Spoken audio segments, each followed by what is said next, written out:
So welcome to Kendall MMA's full card prediction and breakdown for UFC 299, Sean O'Malley versus Chito Vera. I'm going to go through the entire card and give my prediction of every single fight on the card. That was very redundant, but who cares? You get the point. The card is very, very stacked. This is probably one of the best cards I've ever seen in a long time. I have like 3 of my top 5 favorite fighters on this card, so I'm excited for it. Let's get right into it. Starting off with, we have Joanne Wood versus Maryna Moroz. I'm probably going to take Joanne Wood here. Actually, no, I'm not. I might take Moroz because Joanne Wood, or Calderwood as her old name, she's old. She's 38 years of age, and it seems like when you're going to a split decision versus Luana Carolina, that doesn't look too good to me. Now, Maryna Moroz, she did lose to Karine Silva, which is not a bad loss in hindsight, and Jennifer Maia as well. Like, these aren't terrible losses for Maryna Moroz, and she's okay, she's decent, but she also has a win against Mayra Bueno Silva, who just fought for the belt not too long ago. So I'm going to take Maryna Moroz here. I think Joanne Wood is just kind of not really there, taking almost a year off of the sport to come back to fight Maryna Moroz. She's 38 years of age again. She's at a reach disadvantage as well. I'm just not liking her, you know? That's really about it, man. It's women's MMA. It just is what it is. I'm going to take Maryna Moroz by decision here. I just don't know how I feel about Calderwood and how she is. But moving on, up the card, we have CJ Vergara versus Asu Almabaev. I'm taking Almabaev here because Vergara, he just isn't really that good. He beat Vinicius Salvador. Good job. Salvador is actually dog shit. Then after that, he beat Daniel Lacerda.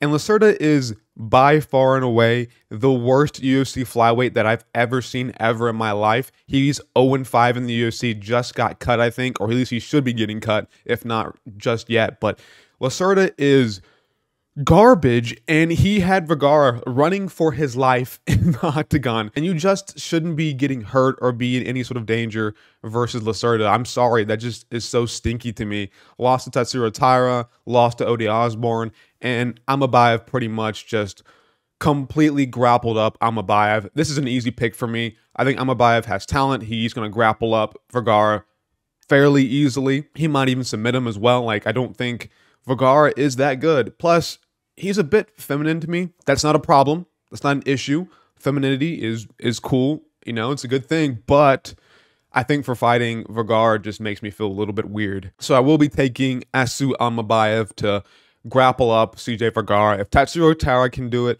I think Almabaev can do it. So I will take him by submission, probably in the second round after controlling him throughout the first round. Moving on up the card, we have Robelis Despaigne versus Josh Parisian. Now, I want you to listen to me give off some stats here of Robelis Despaigne. He is 4-0, which means he's pretty new to the pro scene, which is, you know, heavyweight. That's pretty normal. He also is 35 years of age, which is pretty old to be only 4-0 in your entire professional career. But he is cutting weight to make heavyweight. He is 6'7".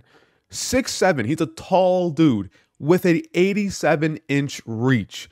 And he's not fat. He's in shape. This dude is jacked. And you're telling me Josh Parisian, who is big, to be nice, he's not a in-shape guy, is going to go out there and be successful against Despaigne, who is a freak. I'm telling you, I know body types don't make fights, or they don't really tell you who's going to win a fight, but heavyweight, I just can't pick Josh Parisian here, who is 34 years of age. He's also pretty old as well, but he's not in shape. He's just not in shape, and I can't pick a guy who's not in shape. I just can't pick Josh Parisian here. Lost to Martin Boudet by submission.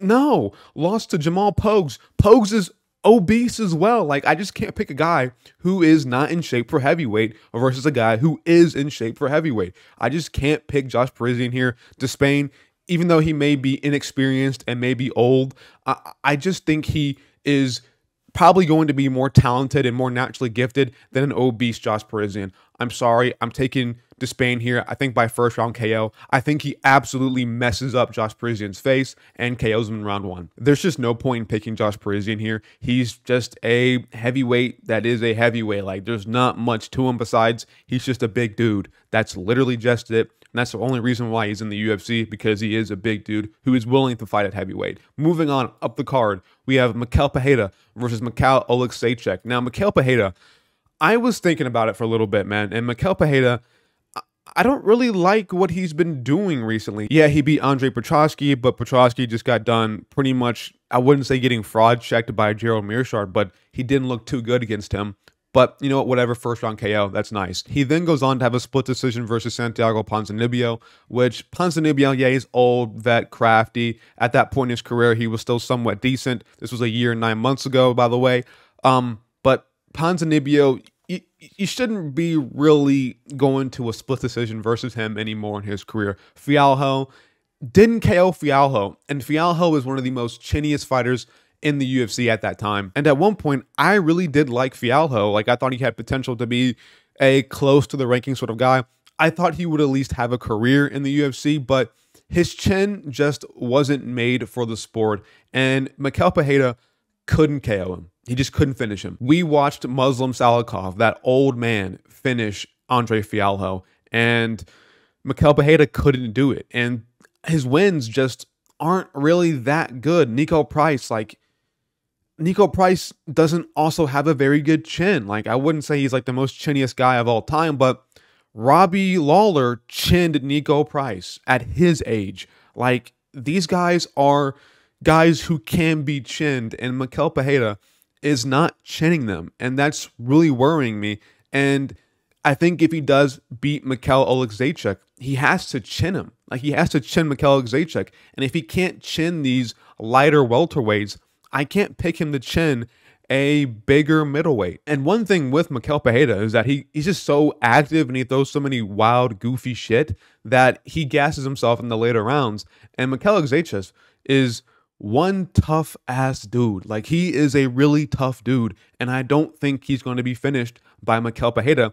And in that third round, I can just see Michal Oleksiejczuk just beating the shit out of Michel Pereira. Like, we're probably going to see Michel Pereira have a good first round, but then after that, he might just gas himself out and then just get abused by Michal Oleksiejczuk. Like, Michal Oleksiejczuk was losing and almost got finished by Chidi Njokuani, but then came back in the first round. He gritted down, was tough, and then he came back and he finished Chidi Njokuani, who is pretty decent himself. So, I mean, if anybody has the style to beat Michel Pereira right now, I think it is Michal Oleksiejczuk. There probably is some other guys that can finish Michel Pereira, but I think at this point, I think Michal Oleksiejczuk is good enough and tough enough to survive a dangerous first round versus Michel Pereira, and then come back in the later rounds in the second or third round and just beat the shit out of him. And I think he's going to win by third round TKO. Especially with the big crowd in Miami, I think Michel Pereira will be more enticed to be more exciting and do more crazy shit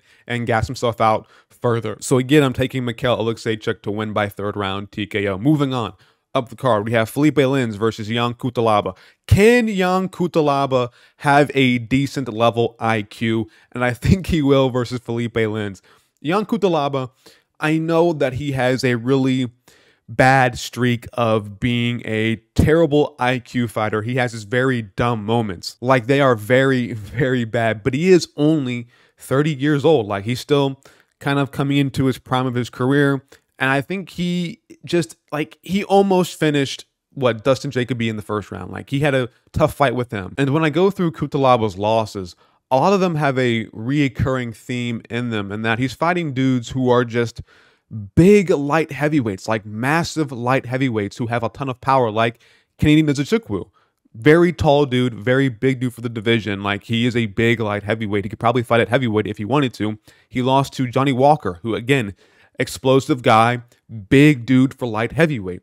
He also lost to Ryan Spann, also explosive guy, big dude for light heavyweight. And Philipe Lins just doesn't meet that criteria for me. I think if you're going to beat Jan Cutelaba, you're going to have to be a big dude and an explosive guy for light heavyweight, and Philipe Lins is just not that guy for me. But can Cutelaba fuck this up? Can he find a way to have a low IQ moment and screw up this entire fight? He can, but I don't believe he will. So what I'm going to do here is I'm going to place all my faith in Jan Cutelaba to have decent level IQ, just enough to where he can beat Philipe Lins in the first round. I think he's more talented. Obviously, he's younger by 8 years because Philipe Lins is 38 years old.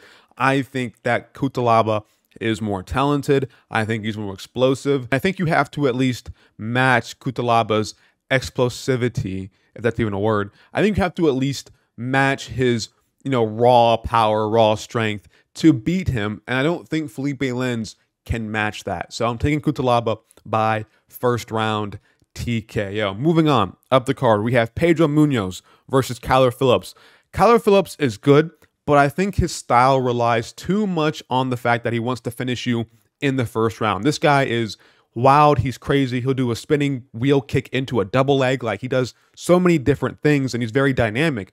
But Pedro Munhoz, he's just good at staying at range and just low kicking you pretty much. And when you rewatch that Sean O'Malley fight, O'Malley really couldn't do much to Pedro Munhoz. Like, he couldn't really get any offense off on him. And Kyler Phillips is good, but I think for Kyler Phillips to beat Pedro Munhoz, he has to finish him in the first round. And here's the thing. Pedro Munhoz is pretty much unfinishable. Like, this guy has a granite chin. We never see him rocked. We never see him get hurt. Pedro Munhoz is like the toughest dude in the bantamweight division besides Chito Vera. And I don't think Kyler Phillips' style is going to be able to get that first round finish on Pedro Munhoz. Like, we saw the Raulian Paiva fight. Like, when Kyler Phillips couldn't finish Raulian Paiva, like, he had like almost a borderline 10-7 round against Raulian Paiva, and he still couldn't finish him. There was a noticeable difference in Kyler Phillips' gas tank. And I think if he goes out there and he tries to beat up Pedro Munhoz and do his crazy athletic style, or whatever you want to call it, it might just ending in Kyler Phillips gassing and then getting his legs completely chewed up by Pedro Munhoz, because his calf kicks, his low kicks are some of the best at bantamweight. And I just don't think Kyler Phillips, I don't think he's built to beat Pedro Munhoz. Like, his style is just so reliant on getting a first round KO and just completely messing you up in the first round. And if he can't do that, then I think he loses the majority of his fights. Like, yeah, his style might work against an old Raoni Barcelos, but I think anybody who is ranked at bantamweight, like, that style just won't really work that well against them. And I think Pedro Munhoz is that guy to just hold out, to survive the first round, and then just completely embarrass Kyler Phillips as the fight goes on. If I'm being honest with you, I'll be shocked if Phillips gets a first round KO over Munhoz. And if that's not the case, then I think Munhoz pretty much messes him up over 3 rounds. I'm taking Munhoz by decision here. I think he beats Kyler Phillips. But moving on, up the card, we have Mateusz Gamrot versus Rafael dos Anjos. I'm taking Gamrot here. I think it's time for Dos Anjos to retire. I think his career is done. I think the way he lost to Luque just tells me that he's pretty much cooked, right? He's pretty much done. Moving back down to lightweight, I think that Gamrot is younger. I think he's hungrier. I think he chains takedowns better than Luque. And if that's the case, then I can see Mateusz Gamrot just ragdolling Dos Anjos for 3 rounds. Let's be real here. RDA couldn't take down Fiziev, just had clinch control. He beat Brian Barberena, who is trash. He beat Renato Moicano, but that was on short notice. He barely beat a skinny, unprepared Paul Felder on short notice, who was training for a marathon. Like, I don't think RDA really has it anymore. And when he's fighting Mateusz Gamrot, who can somewhat, I wouldn't say strike with Jalen Turner, but somehow, have some level of success against Jalen Turner. And when he's beating, Arman Sarukian, which was kind of questionable, and when he's beating Diego Ferreira by KO, like, I just think Mateusz Gamrot is younger. I think he's hungrier. I think he can chain takedowns better than Luque or anybody that RDA has fought recently. RDA is getting way too old. I think he has too much wear and tear on his body, and I think his fighting career is going to come to an end here after he gets 30-27 by Mateusz Gamrot, who again will probably just shoot athletic takedowns, chain them together if they do get stuffed. And on the feet, I think he probably does have better striking than RDA as well. I think Mateusz Gamrot can go out there and let's say the takedowns don't even work for Mateusz Gamrot. Let's say he gets them all stuffed by RDA. I think on the feet, Gamrot can at least still hold his own against RDA and probably win just by striking. Will it be crazy striking technique and be super technical? No, but I think Gamrot can still get it done on the feet versus RDA. There's just too many options for Gamrot here. I think he easily beats RDA 30-27. I'll take him by decision here. Moving on, up the card, we have, sorry for the weird cut, but we have Katlyn Cerminara. Katlyn Chookagian. It's Katlyn Chookagian, everybody, versus Maycee Barber. I guess she got married, and now her last name has changed. So she is now Katlyn Cerminara. I'm calling her Chookagian. That's just easier to say. I'm taking Maycee Barber here. Chookagian hasn't fought in, what, over a year and 4 months. Lost to Manon Fiorot. Yeah, I'm not liking her anymore. Like, she just is getting married, settling down, probably wants to have kids, maybe even has kids, I don't know. Again, like, she's old, and Maycee Barber is only 25 years old. Like, she is good. She KO'd Amanda Ribas, which Chookagian couldn't do, went to a split decision with her.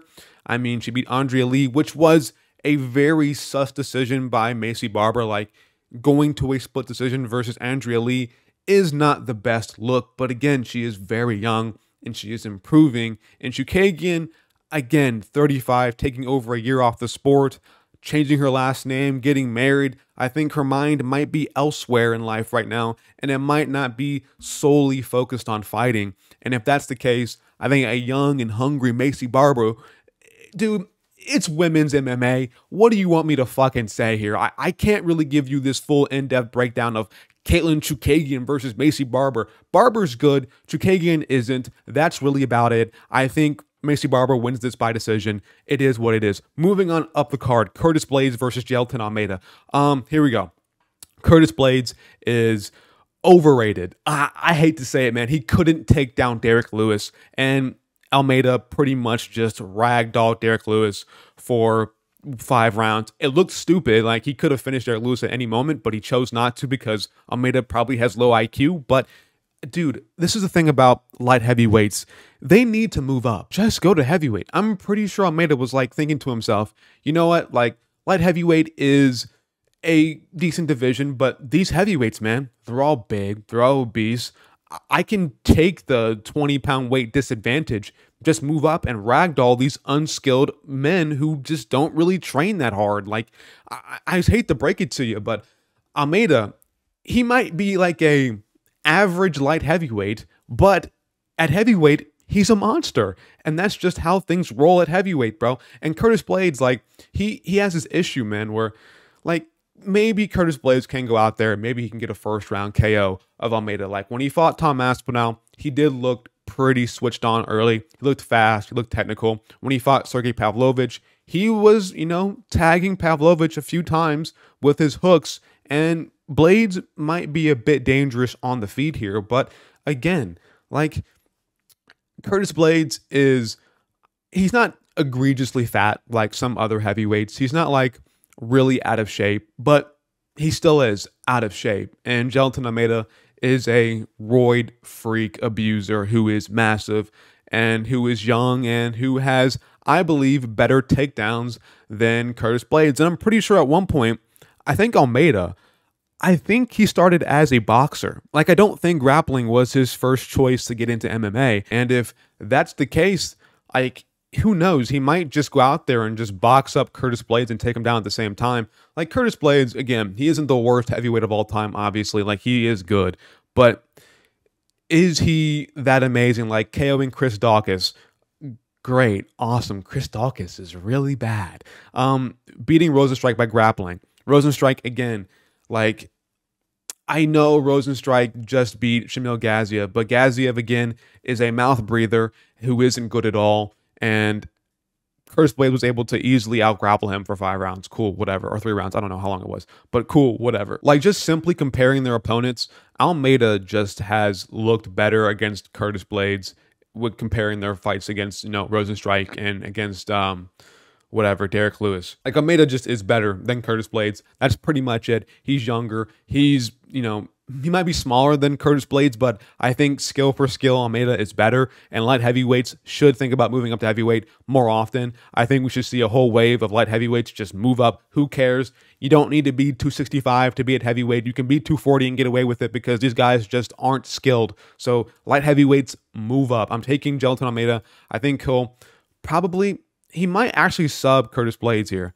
I'm going him by second round submission. You know, Almeida at least has a decent level of cardio. So I will take Jailton Almeida to win this fight by second round submission. Moving on up the card, we have Petr Yan versus Song Yadong. Now, listen, I really do like Song Yadong. He is one of my top 5 favorite fighters in the UFC, but I don't know if he beats Petr Yan. And Petr Yan, I know he's on a 3-fight losing streak. I know it's been tough for him recently, but he is good. Like, Petr Yan is good. Like, he is one of the best strikers at bantamweight. And I hate that he is on a 3-fight losing streak, but he's damn good. And Song Yadong, like, watching that Chris Gutierrez fight, it was stinky. It wasn't good. Like, he was clearly losing on the feet to Chris Gutierrez with the leg kicks. Like, he was clearly struggling on the feet versus Chris Gutierrez and had to resort to grappling to win that matchup.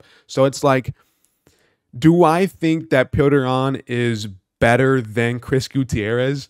That's my mindset with this fight, and my answer is yes. I know it's a 3-rounder, right? And 3-rounders, they do favor Song Yadong here, but again, Petr Yan can at least get it going a bit quicker if he has to. Like, Petr Yan, I know his strength is 5-round fights, and he gets better as the fight goes on, especially on his 3-fight losing streak. I think he'll be more enticed to pick it up a bit. I think he'll be more active earlier than what he normally ever is. And if that's the case, I don't think Song Yadong can really keep up with the boxing of Petr Yan.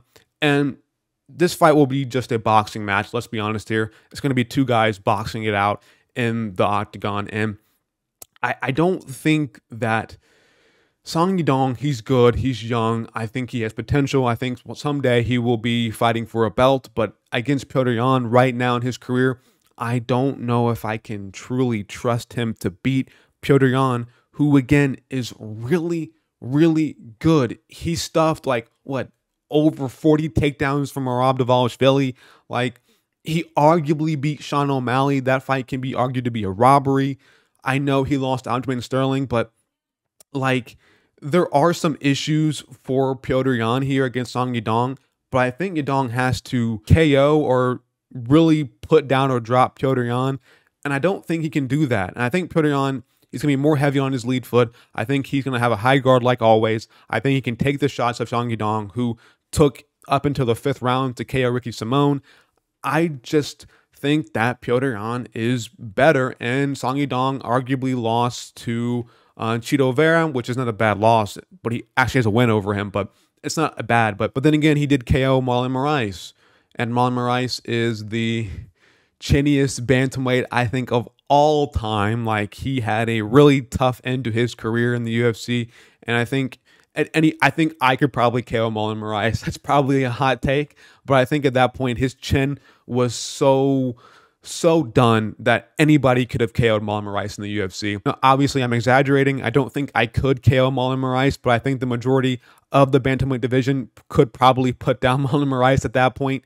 Song Yadong, he's young, he's good, but I don't think he's good enough to beat Petr Yan. I just think you have to be a grappler to beat Petr Yan. Like, you have to be a Aljamain Sterling who can get the back and control him. You have to be a Robelis and shoot 40-plus takedowns, and it doesn't even matter if you stuff them. There's still going to be a takedown every 30 seconds coming your way. So good luck with the cardio. Like, you have to be a EPO machine and a backpack kid to beat Petr Yan, and Song Yadong just doesn't fit either of that criteria. So I'm taking Petr Yan to win this by decision. I think he'll win the last 2 rounds, 29-28 decision in his favor. And if Petr Yan loses, bro, I'm going to be, what a downfall, right? What a downfall that would be if Petr Yan actually lost this matchup, right? He'd be on a 4-fight losing streak. He would be what?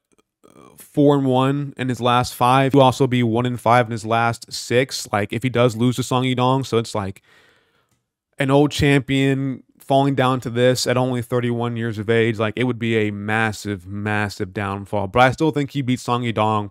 I think he gets through a tough decision here versus him. But moving on, up the card, we have Gilbert Burns versus Jack Della Maddalena. I'm taking Jack Della here. I'm taking Jack Della here. I think his wins versus Kevin Holland and against Michel Hafez and against Randy Brown and against Danny Roberts and against Ramazan Ameev, I think they're all good.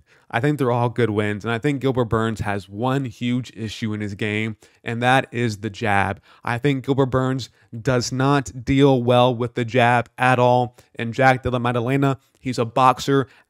He's going to jab Gilbert Burns' face off and probably KO him in the first round. Like, Burns, he's 37 years old. Like, he's getting old in his career. Like, he's not young anymore. He just lost to Bilal Muhammad basically by injury. I don't trust Gilbert Burns to just take a jab off the chin from Jack Della Maddalena, who has different levels of power here. And here's the thing about Gilbert Burns, man. Like, he was so active in that, 3-month span. I think he fought like 3 times in like 5 months, and he got hurt. He got injured, and that's just how things go when you're this old. And I don't think he's going to be like, he'll be fully recovered for Jack Della Maddalena, but I don't think he'll be the same Gilbert Burns that he was when he fought Kamaru Usman the first time. I just think Gilbert Burns is done. I think he doesn't defend the jab very well, and Jack Della Maddalena can pump that jab and do whatever he wants off of that. I think once he gets Gilbert Burns worried about the jab, I think he can do whatever he wants after that, right? And I think the body shots will be open. I think we're going to see Jack Della Maddalena go for the jab, go for left hooks to the body. Overall, I think once Jack Della establishes that jab, I think he can do whatever he wants off of that. Now, can Gilbert Burns shoot a takedown and get down Jack Della? Possibly, but I think Jack Della will be fine as long as he doesn't pull the guillotine like he did against Michel Hafez.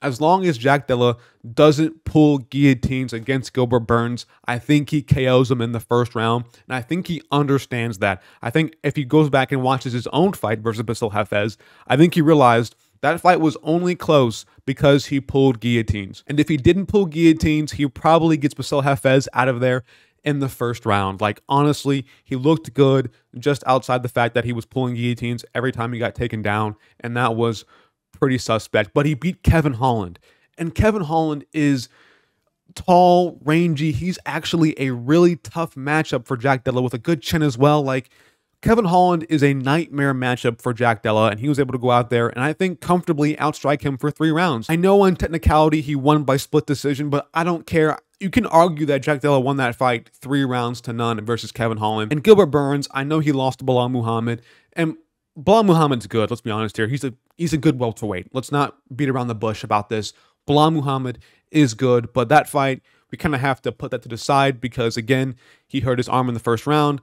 But it's like, you're beating Jorge Masvidal. Okay, good. Masvidal was old. You're beating Neil Magny by quick first-round submission. Really good win. But in that first round, Khamzat Chimaev put you down with a jab. Then you couldn't finish him after that. Like, I know Usman couldn't finish him either, but that was up a weight class. That was at 185, you know? This was at 170 when Burns fought Chimaev. And he couldn't find a way to get it done in the last round versus Chimaev. And it's like, I don't know if Burns really has that finishing potential to really beat Jack Della, who is currently training with training with Craig Jones, sorry. I think after that Michel Hafez fight, he's really focusing on his takedown defense and his submission defense. So I don't think Burns will have any finishing ability to finish Jack Della. Pause. But I don't know. I'm just taking Jack Della by first round KO here. I think Jack Della is better. I think he's just better than Burns at this point. I think he can chin him in the first round. So moving on, up the card, we have Kevin Holland versus Michael Venom Page. Kevin Holland has this really big issue in his career right now, and that is his baby syndrome. I don't know how to call it, but he just gives up. If the fight gets tough and he might lose, if he faces some adversity, it's like, okay, now I'm not trying anymore. I'm going to be goofy. I'm going to just talk and just act like I don't care, be apathetic. Like, there's a thing with Kevin Holland when things get tough and he starts losing, he just finds ways out, if you know what I mean. Like, he finds excuses or reasonings to make up why he lost a fight. And that really comes down to him saying, oh, I wasn't trying. You know, there was a whole interview with Kevin Holland where they were talking about how he could be a champion or something along those lines. And Kevin Holland just found a way to pretty much say, I don't care about the belt. And that came off to me like he knows that he can't be champion and he's trying to find an excuse to tell people why he doesn't want to be champion, right? Like if Kevin Holland can't do something, he has to make an excuse or give a reason why he doesn't even care about that in the first place, which to me, it just seems a bit soft. And I know MVP came from Bellator. I know that his competition hasn't been that good. He got out-grappled by Logan Storley, which, again, not that awesome. But here's the thing about Michael Venom Page, right? He has good low kicks. He can blast leg kicks. He can chew up your legs. And Kevin Holland, he doesn't defend leg kicks at all. Ponzinibbio was wailing, I mean wailing on Kevin Holland's legs. Holland's legs were getting chewed up that entire fight, and he got a lucky third-round KO stoppage versus Ponzinibbio. If that fight went to a decision, he loses to Ponzinibbio, and Ponzinibbio, again, was an old man who was over the hill at the time. Again, Kevin Holland could have beaten Wonderboy, but he didn't want to grapple, and it just seemed like when things got tough for him, he had an excuse. Like, he knew he was going to lose to Wonderboy, so he chose to lose by not grappling, right? He didn't want to say that he went all out and tried to out-grapple Wonderboy and tried to win the fight. So his excuse for losing to Wonderboy was, oh, I didn't try to grapple Wonderboy, so I lost on the feet. You know, I'm not that bad. You know, like, Kevin Holland is just, he just gets a bit soy sometimes, bro. And I don't like that. And I think we're going to see Michael Venom Page just completely tear up his legs to a decision, and he might hurt him at one point. This might be a very boring fight. I don't know. I just don't really trust Kevin Holland to push through adversity. I think if MVP gives him some sort of adversity to fight back on, I think we're going to see Kevin Holland find a way out. And that's my whole point with this. Kevin Holland just seems to find his way out of fights, and MVP, I think, will give him at least a decent level of adversity to the point where he can leg kick his legs to oblivion. Kevin Holland will get tired of that. He'll get pissy. He'll be upset in the octagon visibly, and we'll just see Michael Venom Page just skirt around the octagon to a, I think, clear decision here. He may lose the first round, but I think after that, I think he'll still minorly outland Kevin Holland to a decision here. I think he beats Kevin Holland by decision, sorry. But moving on up the card to the co-main event, Dustin Poirier versus Benoit Saint-Denis.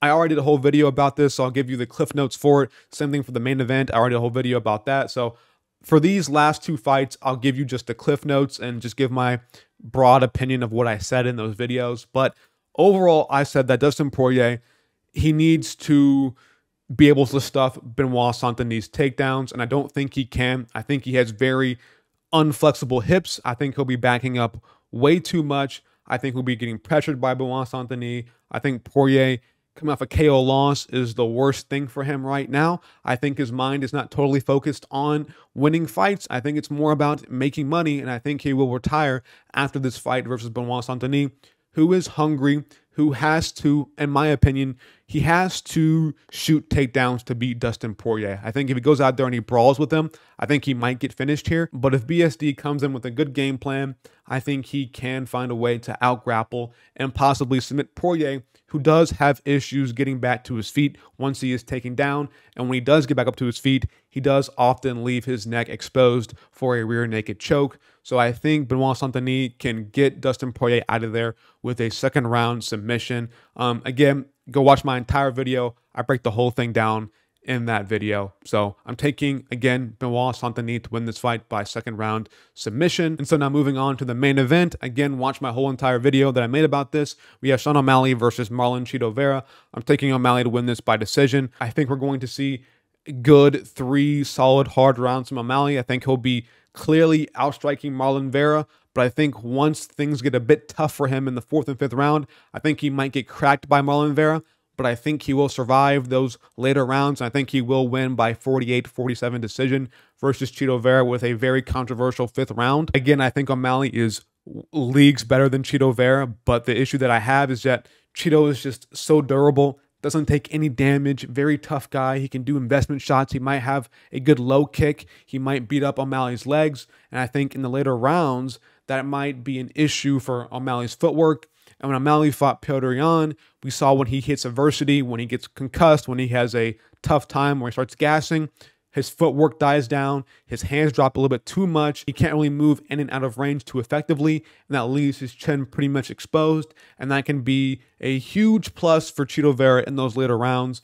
But I just think O'Malley can survive that. I think he'll probably shoot a panic takedown at one point, but overall, I think O'Malley just is way better than Chito Vera. I think he survives a tough 5th round, and he wins this fight 48-47 decision. Again, watch my entire video where I break the whole thing down if you're interested in that.